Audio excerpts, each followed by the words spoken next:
Bien-aimés dans le Seigneur, Shalom, comme nous le disons toujours, recevez nos salutations distinguées. Dans la grâce du Seigneur, nous sommes debout. Dans la grâce du Seigneur, nous sommes sauvés au moyen de la foi en Jésus-Christ, notre Seigneur.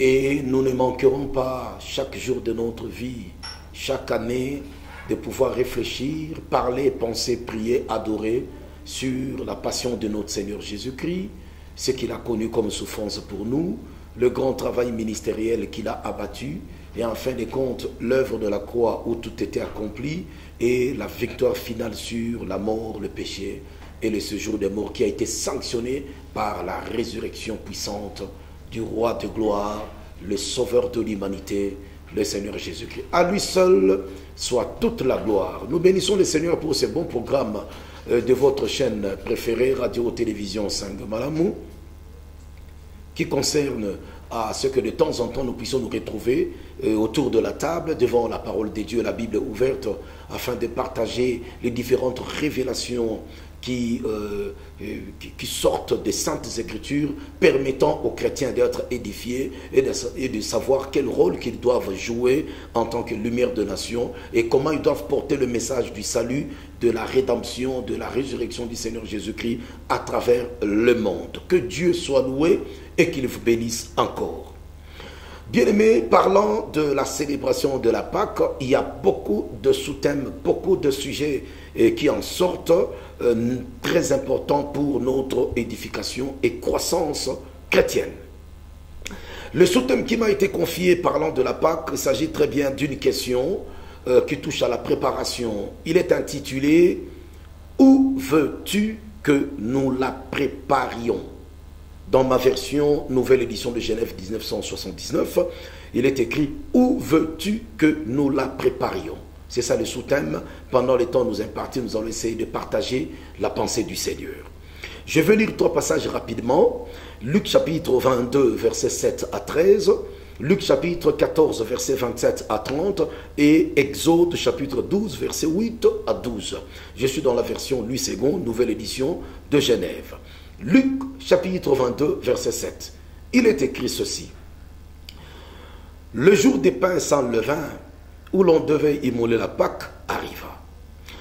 Jésus envoya Pierre et Jean en disant, allez nous préparer la Pâque, afin que nous la mangions. Ils lui dirent, où veux-tu que nous la préparions?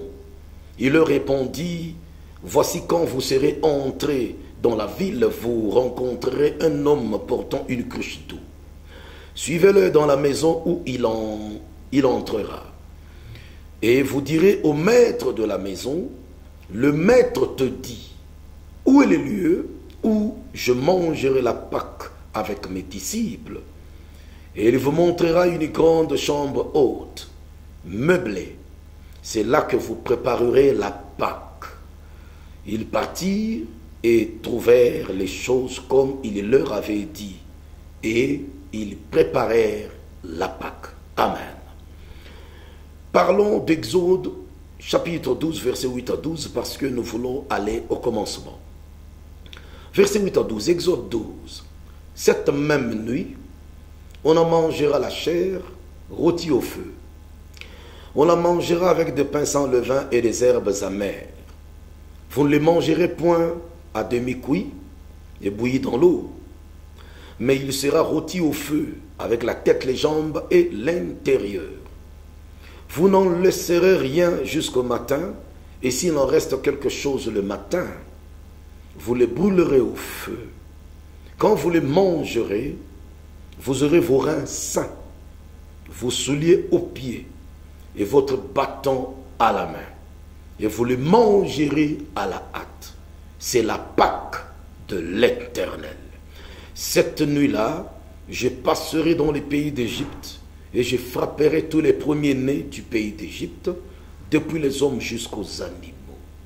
Et j'exercerai des jugements contre tous les dieux de l'Égypte. Je suis l'Éternel. Amen. Avant de lire le verset, Luc chapitre 14, verset 27 à 30, mais comprenez comment nous allons scinder, nous avons structuré notre étude. Où veux-tu que nous la préparions? C'est un thème qui se présente d'une manière comme un questionnaire. Où veux-tu que nous la préparions? Où veux-tu? C'est la question qui a été posée par les disciples parce que l'heure de la célébration de la Pâque dans toute la Judée, en tout Jérusalem, était arrivée. Et vous savez, selon les instructions que le Seigneur a données depuis le temps de Moïse à la sortie de l'esclavage de l'Égypte par le peuple d'Israël, donc la célébration de la Pâque était quelque chose qu'il ne fallait jamais négliger. Alors lorsqu'ils ont posé la question de savoir où veux-tu, donc vous comprenez, les disciples posent la question à leur maître, quand et comment, où est-ce qu'ils peuvent passer ce temps ensemble avec ce dernier?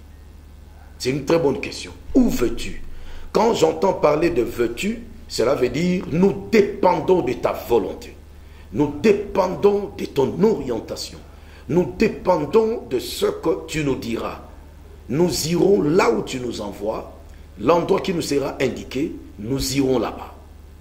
Donc, la première partie de la question, où veux-tu? Cela veut dire, nous les chrétiens, nous devons apprendre à demander la volonté de Dieu, parce que vous savez, on ne peut pas continuer à vivre dans une volonté de Dieu permissive, mais il faut connaître aussi, il faut se laisser faire dans la volonté de Dieu parfaite. Où veux-tu? La première leçon que nous sommes en train d'apprendre dans Où veux-tu? Donc il est question de connaître la volonté de Dieu. Je me souviens, lorsque le Seigneur nous a appris comment il faut prier, il a dit à ses disciples et à tous ceux qui l'écoutaient qu'il ne faut pas multiplier des vaines paroles. Mais il faut dire, quand vous priez, vous entrez dans votre chambre, fermez les fenêtres, fermez la porte, vous êtes concentrés et vous allez dire à votre Père, notre Père qui est aux cieux, que ton nom soit sanctifié, que ton règne vienne, que ta volonté soit faite sur la terre comme au ciel. Bien-aimés dans le Seigneur. Donc vous comprenez, il faut connaître la volonté de Dieu. Et l'apôtre Paul nous est en train de nous conseiller dans Romains chapitre 12, verset 1 à 2. Il dit, par les compassions du Seigneur, je vous exhorte donc, frères, à offrir vos corps comme un sacrifice vivant, c'est agréable à Dieu, ce qui sera de votre part un culte raisonnable. Et le verset 12, l'apôtre Paul est en train de nous dire à nous chrétiens de ne pas nous conformer au siècle présent. Je vais essayer de lire cette partie pour être vraiment textuelle. Romains chapitre 12, je parle de la volonté de Dieu. Il faut toujours rechercher la volonté de Dieu. Donc vous comprenez, dans la célébration de la Pâque, il n'est pas seulement question de crier Jésus est ressuscité, le Seigneur est ressuscité, nous sommes plus que vainqueurs, d'accord, c'est bien, mais il faut comprendre comment les événements, qu'est-ce que Dieu attend de nous dans la célébration de la Pâque. Je suis au deuxième verset de Romains 12, je suis en train de parler de la recherche de la volonté de Dieu. L'apôtre Paul nous dit, ne vous conformez pas au siècle présent, mais soyez transformés par le renouvellement de l'intelligence, afin que vous discerniez quelle est la volonté de Dieu, ce qui est bon, agréable et parfait. Alors, bien-aimés dans les Seigneurs, vous comprenez clairement, où veux-tu? Où veux-tu? C'est-à-dire, Seigneur, nous dépendons de ce que toi tu veux. Nous allons suivre ce que toi tu fais. Lorsque la Bible dit aussi, l'apôtre Paul est en train de dire dans 1 Corinthiens chapitre 10 verset 31, soit que vous mangiez, soit que vous buviez, soit que vous fassiez autre chose que ce soit, faites tout pour la gloire de Dieu. Alors je trouve la réponse. Notre vie chrétienne doit être marquée par la recherche passionnée de la gloire, de la volonté de Dieu. Et cette volonté se résume en la recherche de la sainteté de Dieu et la sainteté afin que nous puissions vivre la gloire de Dieu. Tout ce que Dieu veut et attend de nous, c'est une vie de sainteté, de sanctification, d'honnêteté, d'intégrité. Et quand nous voulons aller quelque part, quand nous voulons faire quelque chose, quoi que ce soit, nous devons chercher sa volonté afin que sa gloire se manifeste. Que Dieu vous bénisse. Rechercher la volonté du Seigneur, ça doit être notre devoir de tous les jours. Rechercher la volonté du Seigneur, ça doit être c'est un exercice moral, spirituel de tout enfant de Dieu sous le soleil. Où veux-tu? C'est-à-dire la volonté de Dieu. Je nous pose la question, qu'est-ce que nous sommes en train de faire maintenant par rapport à notre vocation céleste? Que faisons-nous de la grâce que nous avons reçue du Seigneur? Où sommes-nous par rapport à l'indication géographique, au secteur que Dieu nous a demandé d'être? Qu'est-ce que nous sommes en train de faire de notre responsabilité? Est-ce que nous sommes responsables par rapport à la volonté de Dieu? La vocation céleste que nous avons reçue du Père céleste, est-ce que nous sommes en train de la gérer selon la volonté du Seigneur? N'oubliez pas, Dieu est saint. Et il faut que ceux qui l'adorent en esprit et en vérité. Et ces enfants doivent vivre aussi dans la sainteté comme leur Père. Le Père céleste est le Père, le modèle de la lumière. Nous qui le suivons, nous devons aussi marcher dans la lumière, être le modèle par rapport aux autres. Que Dieu vous bénisse. Bien-aimés dans les Seigneurs, quand vous vous réveillez le matin, quand nous nous réveillons le matin, nous devons nous réveiller tout avec souci de rechercher la volonté de Dieu, même dans les moindres détails. Lorsque nous faisons nos prières le matin avant de sortir pour aller vaquer à nos activités quotidiennes, n'oublions pas que nous devons toujours prier, demander ce que nous voulons, faire toutes sortes de prières et n'oubliez pas de dire Seigneur, je suis soumis à ta volonté. Car ta volonté, le respect de la volonté du Seigneur, c'est une bénédiction pour nous. Lorsque nous sommes en train de respecter, d'obéir à la voix de Dieu, c'est plus que le sacrifice. Je vous dis, le Seigneur nous amène très loin. Et nous recevons de Dieu plusieurs sortes de bénédictions. Note la Bible, le livre sacré de tous les enfants de Dieu, de la Genèse jusqu'à l'Apocalypse. Quand nous lisons la Bible, nous voyons bien ceux qui ont obéi à la voix du Seigneur, ceux qui ont marché selon les commandements du Seigneur, comment notre Dieu les a élevés. Et c'était même la promesse qui a été faite à Abraham. Dieu avait dit, je te bénirai, je rendrai ton nom grand. Abraham a obéi, il a marché avec le Seigneur. Et jusqu'à présent, nous continuons à parler de lui comme le Père de la foi en Dieu, l'unique vrai Dieu. Où veux-tu? C'est la volonté. Lorsque vous avez planifié de faire quelques activités, il faut toujours prier pour dire, Seigneur, que nous soyons influencés dans ce programme par ta volonté. Je te pose la question, comment tu te retrouves avec le méchant? Comment tu arrives à partager le même siège que le moqueur?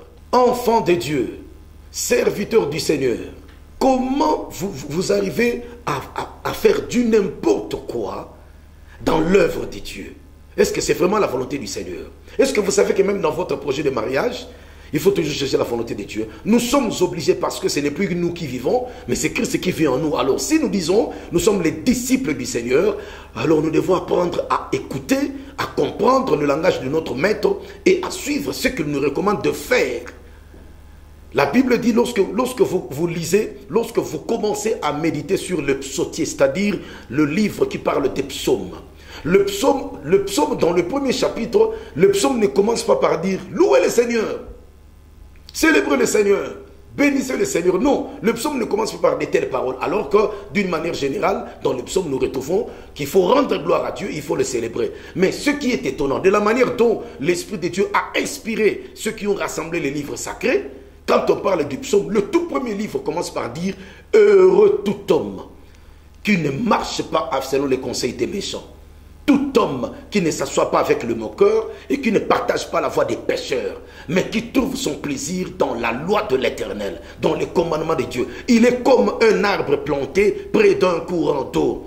Son feuillage est toujours verdoyant, il ne voit pas venir la sécheresse. Point de citation. Donc nous comprenons par la question « Où veux-tu » il faut savoir, il faut connaître, il faut rechercher, il faut connaître et faire la volonté de Dieu. Il n'est pas seulement question de connaître, mais il faut aussi exécuter l'ordre du Seigneur. Que Dieu vous bénisse. Attention, vous vous lancez dans un projet quelconque, c'est très bien, c'est la volonté de Dieu parce que l'honneur pour l'homme sous le soleil, c'est son activité.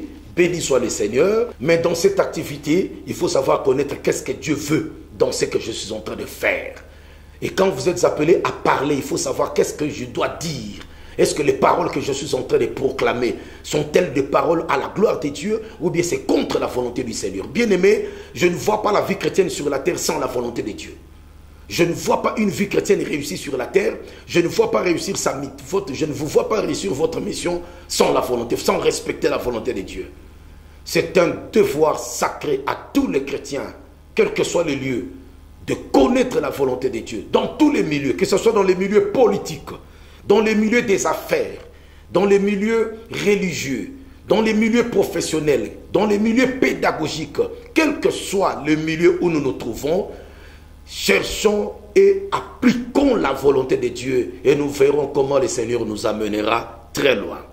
Notre deuxième point, vous savez, lorsque nous avons lu dans Luc chapitre 22, il est dit, le jour des pains sans levain où l'on devait immoler la Pâque arriva.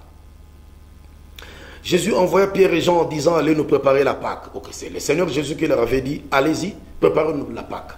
Par là, le deuxième point, je voulais dire ceci.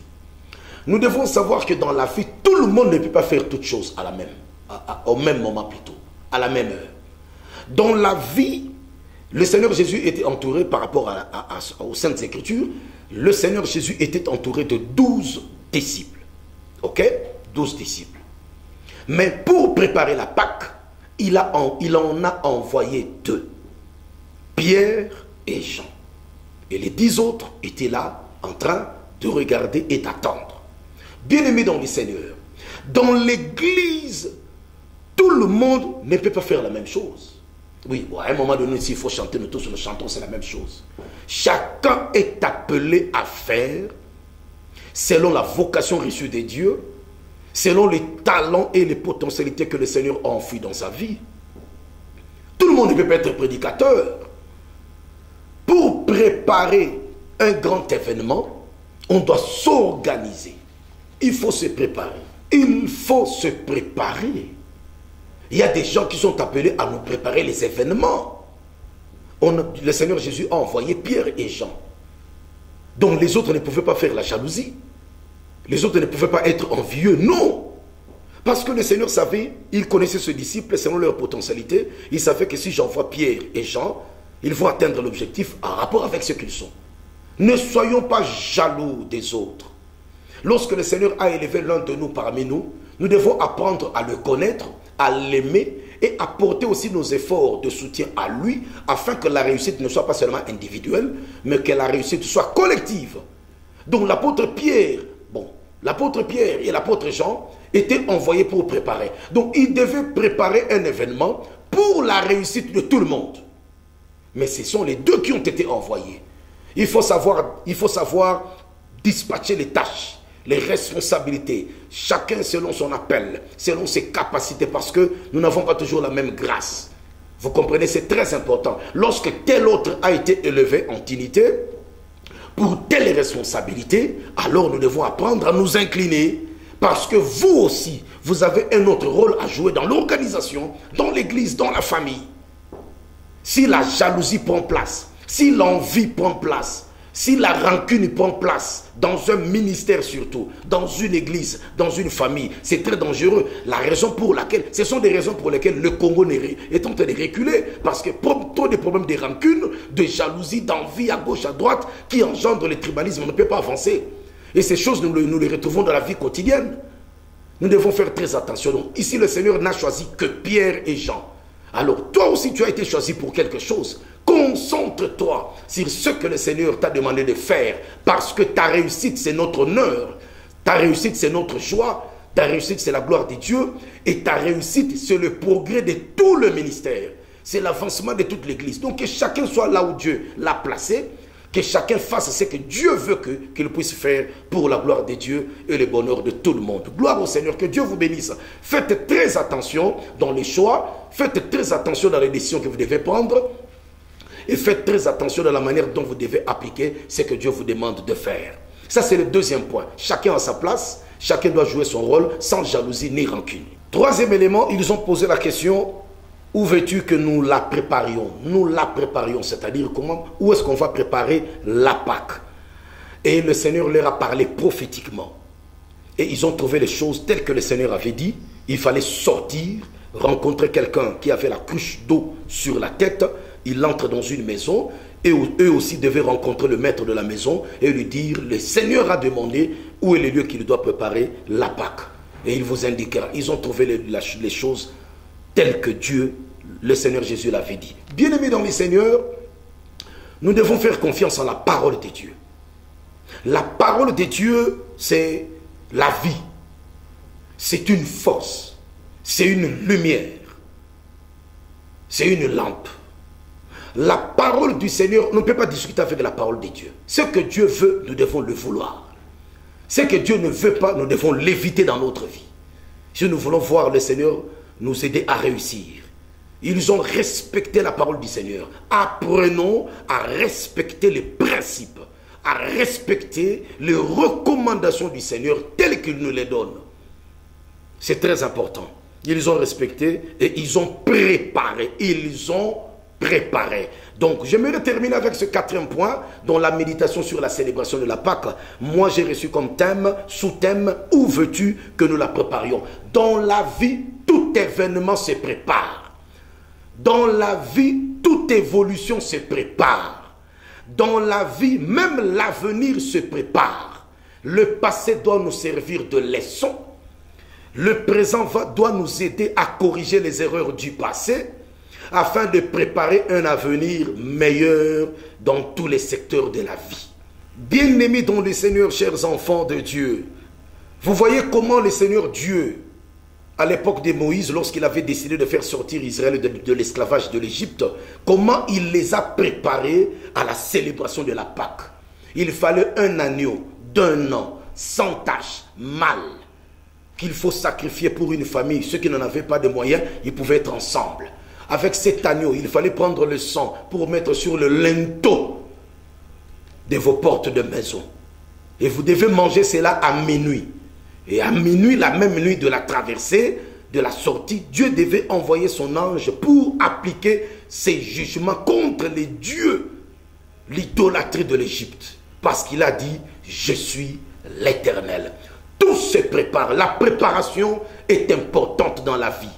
Si nous voulons voir nos enfants devenir des personnages importants dans la société, nous devons les préparer à affronter les chemins de l'école scolaire, au niveau scolaire, secondaire, des humanités, et puis supérieur, universitaire, selon leur vocation.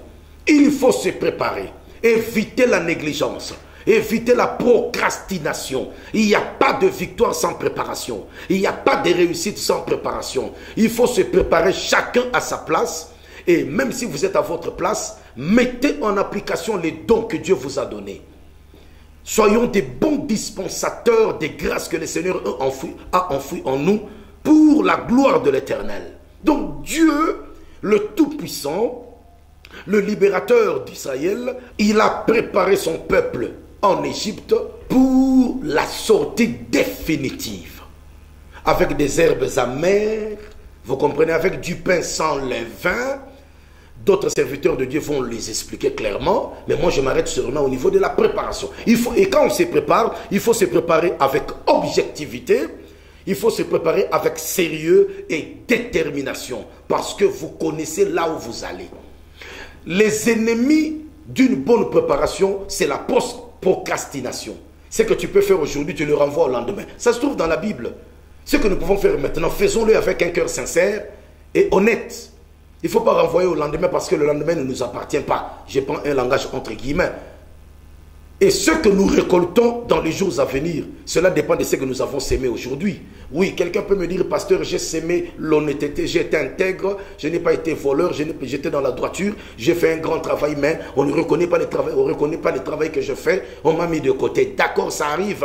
Mais tous les bienfaits de votre part, toutes les œuvres de justice que vous avez mises en application, le Seigneur vous récompensera parce que Dieu n'est pas infidèle pour oublier ce que nous faisons pour le bien, pour sa gloire. Les ennemis de la préparation, c'est aussi, j'ai parlé de la procrastination, et il y a aussi la négligence et la mollesse, c'est-à-dire tu te dis ça ne fait rien, j'ai encore du temps, on verra demain. Non, non, c'est très dangereux. Il faut se mettre à travailler là où vous devez le faire. Si nous voulons vivre un avenir meilleur avec Dieu, nous devons nous préparer maintenant. La Pâque, un grand événement de la célébration de la gloire de Dieu par rapport à la passion, à la mort et à la résurrection du Seigneur Jésus-Christ, doit aussi se préparer.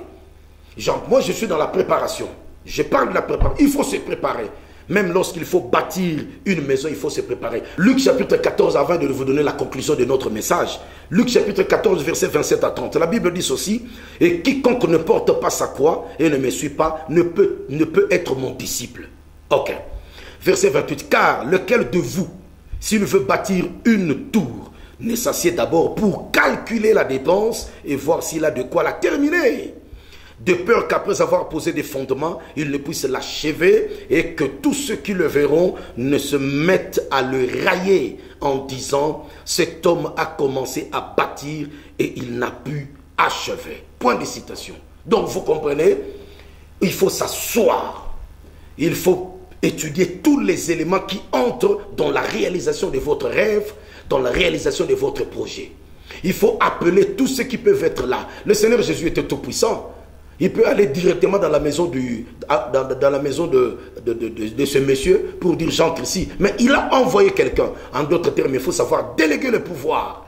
On ne s'accroche pas au pouvoir pour le pouvoir. Mais pendant le temps que Dieu vous a donné de travailler, travaillez parce qu'une génération s'en va et une autre arrive. Bien-aimés dans le Seigneur, apprenons à nous préparer sérieusement, à être assis avec ceux-là envers qui nous avons confiance, à travailler sérieusement, sans sentimentalisme, loin du tribalisme, loin des pensées impures. Alors je voulais vous poser la question, lorsque vous êtes assis dans cette réunion, qu'est-ce que vous préparez à faire? Est-ce que vous vous préparez à faire quelque chose pour le bien de la nation, pour le bien de la famille, ou bien vous vous préparez pour détruire les autres? Nous nous préparons devant le Seigneur afin que sa gloire arrive. Et vous savez, lorsque le Seigneur Jésus a commencé son ministère, il disait toujours, préparez le chemin du Seigneur car le royaume des cieux est proche. Préparez, il faut se préparer, on doit se préparer. Et lorsqu'on a terminé de se préparer, on se prépare pour se mettre au travail en vue de vivre les effets de l'intérêt communautaire.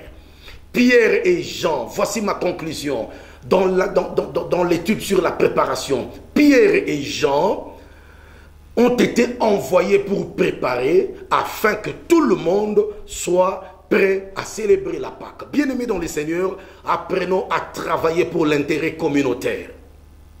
Apprenons à travailler dans la complémentarité. Apprenons avec beaucoup de sérieux, d'objectivité et de détermination à préparer tous les événements qui nous concernent. Même le second retour du Seigneur pour prendre son église, on doit se préparer pour être une église sainte, purifiée, irréprochable, sans tache ni ride. On doit se préparer. Préparez-vous à assumer des grandes responsabilités pour que vous ne puissiez pas échouer. Mais dans toutes choses, laissez dominer la volonté du Seigneur, parce qu'avec Dieu, nous ferons des exploits et il écrasera nos ennemis. Bonne préparation et célébration de la résurrection du Seigneur. Que Dieu vous bénisse et nous allons nous retrouver à la prochaine occasion. Il faut un leadership transformationnel qui nous pousse à nous préparer à de grandes choses. Que Dieu vous bénisse.